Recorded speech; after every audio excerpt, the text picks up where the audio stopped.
નમસ્કાર પાટવી ગુજરાતી ન્યૂઝ ચેનલમાં આપનું હાર્દિક સ્વાગત છે।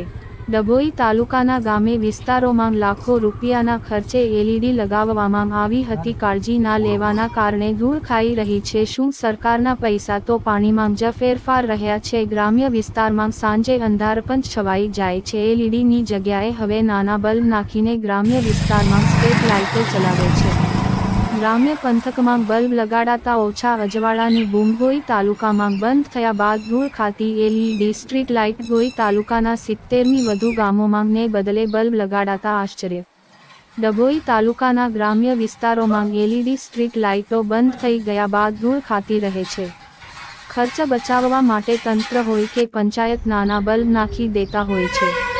ત્યારે ડભોઈ તાલુકાના 118 ગામ પૈકી આશરે 70 ઉપરાંત ગામોમાં એલઈડીની જગ્યાએ બલ્બ લગાડવામાં આવ્યા છે, જેને કારણે ગ્રામ્ય વિસ્તારોમાં પૂરતું અજવાળું નથી રહેતું અને દીવા નીચે અંધારું જેવી સ્થિતિ ઉદ્ભવે છે।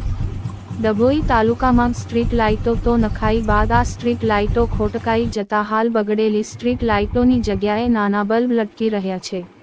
તાલુકાના 118 ગામ પૈકી 70 ઉપરાંત ગામોમાં સ્ટ્રીટ લાઇટની જગ્યા બલ્બ લટકી રહ્યા છે। છેલ્લા 2 વર્ષથી બલ્બ લાગતા હોય ઓછા ખર્ચે અજવાળું કરવા જતા પંચાયતો હોય કે તાલુકા પંચાયત પૂરતું અજવાળું ગ્રામ્ય વિસ્તારોમાં આપતા નથી તેવી બૂમો ઉઠી છે। કેટલાક વિસ્તારોમાં તો દીવા નીચે અંધારું જેવી સ્થિતિ જોવા મળતી હોય છે। ત્યારે બગડેલી સ્ટ્રીટ લાઇટો કેમ રિપેર થતી નથી? કેટલો ખર્ચ કરી આ સ્ટ્રીટ લાઇટો લાગી હશે અને કેમ સ્ટ્રીટ લાઇટની જગ્યા બલ્બ લઈ રહ્યા છે તેવા સવાલો ઊભા થઈ રહ્યા છે।